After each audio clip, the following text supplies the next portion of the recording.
190 million pound का फैसला सुना दिया, दूसरी तरफ मुज़ाकरात कह रहे हैं, खुश आइंद बात है। आपको क्या लगता है मुज़ाकरात और एक तरफ ये फैसला तो कोई असर अंदाज होगा किसी के? ये वाला केस आप सारों ने पढ़ा है, सबने कहा है कि ये फ्लॉड केस है, बहुत ख़राब केस है। इमरान खान ने ये कहा नवाज शरीफ से पूछें कि उसने मलिक रियाज से रिश्वत जो ली थी उसका वो हिसाब दे। 8-9 अरब मलिक रियाज उसको चैरिटी में दे रहा था, खैरात दे रहा था या रिश्वत दे रहा था।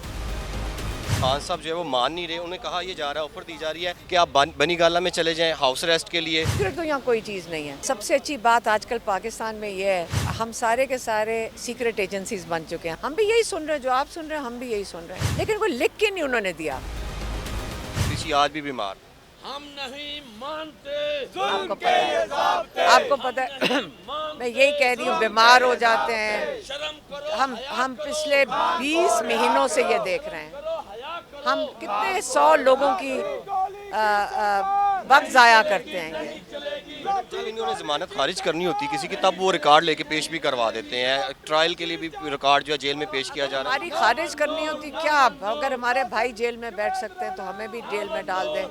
सारे अगर गलत केसेस में डाल रहे हैं तो हम उसका कुछ नहीं कर सकते। लेकिन ये याद रखें, इमरान खान की इन्होंने कदर करनी चाहिए। जो इतना बड़ा लीडर है, आलमी लीडर है, उसको जेल में रख कर, ये इमरान खान की शर्मिंदगी नहीं है, ये पूरे निज़ाम की एक्सपोज भी हो रहा है और शर्मिंदगी भी है। एक तरफ 190 मिलियन पाउंड का फैसला सुना दिया, दूसरी तरफ मुज़ाकरात कह रहे हैं, खुश आइंद बात है। तो आपको क्या लगता है मुज़ाकरात और एक तरफ ये फैसला तो कोई असर अंदाज होगा किसी के? देखिए, ये वाला केस आप सारों ने पढ़ा है, आपने देखा होगा। ये सबने कहा है कि ये फ्लॉड केस है, बहुत ख़राब केस है। तो याद रखें, इमरान खान का मैं अभी बता देती हूँ, मैं फिर से बताती हूँ इमरान खान ने क्या कहा है। इमरान खान ने ये कहा नवाज शरीफ से पूछें कि उसने मलिक रियाज से रिश्वत जो ली थी उसका वो हिसाब दे।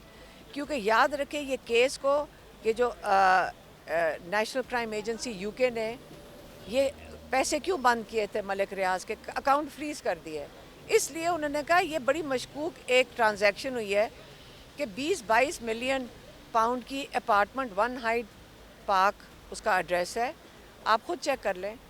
इसकी कीमत 25 मिलियन या कोई पाउंड होनी चाहिए। तो इस पे 60-55 डबल कीमत कैसे अदा हो गई? मशकूक हो गया ना कि मनी लॉन्ड्रिंग हो रही है। उन्होंने उस जो हसन नवाज़ की अपार्टमेंट ख़रीदी डबल कीमत पे, इसका मतलब रिश्वत दी। नवाज़ शरीफ को मलिक रियाज ने रिश्वत दी, उसके ऊपर इसके अकाउंट फ्रीज़ हुए थे। मलिक रियाज के अकाउंट उन्होंने फ्रीज़ किए कि हम तुम्हारे पैसे चेक करना चाहते हैं कि ये प्रोसीड्स ऑफ क्राइम तो नहीं है, कि एक ये कोई क्रिमिनल एक्टिविटी से पैसे कमाए गए। वो एनसीए को पता था, उन्होंने देखा कि ये प्रोसीड्स ऑफ क्राइम नहीं है, क्योंकि मलिक रियाज की हाउसिंग सोसाइटी से बने होंगे। तो उसके ऊपर उन्होंने मलिक रियाज उन्होंने डील की कि हम इसको पाकिस्तान अपने जो मैंने पैसे पे ऑफ करने हैं, मैं पाकिस्तान भेज देता हूँ, मुझे इजाज़त दे दें। उन्होंने कहा अपनी गवर्नमेंट को इन्फॉर्म करो, हम भेज देते हैं। उसने गवर्नमेंट को इन्फॉर्म करके उनको भेज दिया। अब इमरान खान ने कहाँ से रिश्वत ली? पहले ये बताए कि नवाज शरीफ जिसने रिश्वत ली थी मलिक रियाज से, जो इस वक्त हुकूमत में बैठे हुए हैं, वो क्यों नहीं जवाब देता कि एक 25 मिलियन कितने अरब बनता है? मैं कहा 8-9 अरब बनता है। 8-9 अरब मलिक रियाज उसको चैरिटी में दे रहा था, खैरात दे रहा था या रिश्वत दे रहा था? आप लोग ये सवाल पूछें। खान साहब जो है वो मान नहीं रहे, उन्होंने कहा ये जा रहा है, ऑफर दी जा रही है कि आप बनी गाला में चले जाएं हाउस अरेस्ट के लिए, या उनको कह रहे हैं कि बैरून मुल्क चले जाएं, या वो कह रहे हैं कि अगर बाहर आते हैं तो खामोश रहें, नए इलेक्शन का मुतालबा ना कीजिए। ये वाकई ही बातें ज़द-ए-आम है और खान साहब डटे हुए हैं। सबसे अच्छी बात आजकल पाकिस्तान में ये है कि हम सारे के सारे सीक्रेट एजेंसीज बन चुके हैं। हमारे पास, सबके पास मामला वही वाली जो आपके पास ये इन्फॉर्मेशन है वही हमारे पास है, पूरे पाकिस्तान के पास है। तो सीक्रेट तो यहाँ कोई चीज़ नहीं है। ये जो मुल्क छोड़ने का था ये तो शुरू में था, ये तो कोई 1.5 साल पहले था, उसके बाद चेंज होता रहा। 1.5 पता नहीं 3 साल अब मुल्क से छोड़ के चले जाएं, फिर 2 साल, फिर पता नहीं 6 महीने, फिर मुंह बंद रखें। हम भी यही सुन रहे हैं, जो आप सुन रहे हैं हम भी यही सुन रहे हैं, लेकिन कोई लिख के नहीं उन्होंने दिया। हम उनको कह रहे हैं کہ جو مذاکراتی کمیٹی ہے، عمران خان نے 2 مطالبات دے دیے کہ نیوٹرل امپائر لگائیں اور ججز لگائیں سپریم کورٹ کے، جو کہ تحقیقات کریں 9 مئی کی اور 26 کی. یہ تو اب ریٹن میں پی ٹی آئی نے، ان کی مذاکراتی ٹیم نے دے دیا. دوسرا کہ بے گناہ جو قید میں ہیں لوگ ان کو رہا کریں. یہی ہے نا 2. یہ پہلے سے بھی وہی ہیں، اب بھی وہی ہیں. پھر یہ کہتے ہیں پیچھے بھی کچھ ہو رہا ہے. پیچھے کیا ہو سکتا ہے؟ پھر اگر وہی آ گیا ہے کہ ملک سے باہر چلے جائیں، پتہ نہیں بنی گالا ہاؤس اریسٹ میں چلے جائیں، بات نہ کریں بھائی. الیکشن کی بات نہ کریں، اور بھی کہہ رہے ہیں چپ کر کے نظام کو چلنے دیں. یہ بھی ہے. مریم نواز صاحبہ کہتی ہے کہ بچوں عمران خان کیا کہہ رہے ہیں کہ نظام چلنے دیں؟ وہ کہہ رہے ہیں تحقیقات کرو. تو جب باہر نکلیں گے تو کیا عمران خان کو مانگنے کی ضرورت ہے؟ میں تو اپنے ووٹ کا حساب مانگ سکتی ہوں نا. پاکستانی بھی نہیں مانگ سکتے.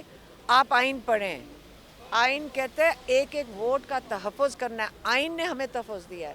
یہ عمران خان کو مانگنے کی ضرورت نہیں ہے. ہم اپنا ووٹ مانگ رہے ہیں. موسٹلی ہم نے دیکھا آمدن سے زائد اثاثہ جات جو ہیں سیاستدانوں پر کیسز بنائے جاتے ہیں. بانی پی ٹی آئی کے خلاف انہوں نے بہت زیادہ ان چیزوں کو بھی دیکھا، لیکن آمدن سے اثاثہ جات جو ہے وہ کسی قسم کو کیس سامنے نہیں آیا. عمران خان کے جو اثاثے ہیں وہ سیاست میں جب سے آئے ہیں کم ہوئے ہیں، زیادہ نہیں ہوئے. ہوتا یہی ہے، ہونا یہی چاہیے. تو بڑھتے نہیں ہیں، کم ہوتے ہیں. ہم سب کے ہوئے ہیں. ہمارے سب کی سٹیٹمنٹس دیکھ لیں کہ ہم بھی جو پچھلے جب سے یہ کیسز ہم لڑ رہے ہیں، تو آپ ذرا ہمارے بل دیکھ لیں پیٹرول کا جو اوپر نیچے جانا ہے. آپ سب کو پتہ ہے پیٹرول کتنا مہنگا ہے. تو ہم تو وہ حساب کر رہے ہوتے ہیں کہ اوپر نیچے جانا، اسلام آباد، لاہور، یہاں کے عدالت آؤ، ادھر عدالت جاؤ. صرف ہم نہیں، سارے لوگ جن کے اوپر جعلی کیسز بنائے گئے ہیں، ان کا پیٹرول کا خرچہ فرق شہروں سے آتے ہیں. اتنے مجبور ہیں. یہ کھڑی ہیں ماریا بھی، ان سے پوچھیں. ہم لوگوں کی مدد کرنے کی جو کوشش کرتے ہیں، جو مجبور لوگ ہیں اپنا نہ سوچیں. یہاں لوگوں کے اوپر قرض چڑھ گئے ہیں، جن کو یہاں عدالتوں میں آنا پڑتا ہے. پیٹرول کہاں سے لے کر آئیں؟ ہماری کوشش ہے کہ جو بہت مجبور لوگ ہیں، اللہ کا شکر ہے ہم یہ دے سکتے ہیں پیسے، لیکن لوگوں کی بہت مجبوریاں ہیں. کھانا کھانے کی مجبوری ہے، گھروں میں ان کے قرض چڑھ گئے ہیں. ہمارا اب اس وقت توجہ پچھلے 1.5 سال سے ان کے اوپر ہے، ان کی فیملیز کے اوپر ہے. حسان نیازی کو جو ہے، حسان خان نیازی کو 10 سال قید بامشقت جو ہے وہ سنا دی گئی ہے. اور حفیظ اللہ نیازی صاحب سے میری گفتگو ہوئی گزشتہ 2 روز قبل. انہوں نے کہا تو اب اپیل کے لیے انگوٹھا بھی نہیں لگوانے دیا جا رہا. جیل میں بھی بہت سخت ہے قوانین ہیں، ان سے ملنے بھی نہیں دیا جا رہا. مل سکتے ہیں کیونکہ کوٹ لکھپت کے اندر ہیں، لیکن وہ جو سگنیچر اور یہ سارے قیدیوں کے لیے انہوں نے مسائل کیے ہوئے ہیں. تو یہ کب تک چلے گا؟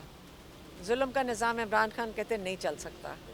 تو اب یہ لوگوں نے بڑی مضبوطی دکھائی ہے. لوگ اپنے حق کے لیے کھڑے ہوئے ہیں. لوگ اس وقت ہر مشکل اور دقت اور ظلم سہ چکے ہیں. اب اس کے بعد اور ہمارے ساتھ کیا کر سکتے ہیں؟ لوگوں کے ساتھ کیا کریں گے؟ نہیں چلے گا یہ.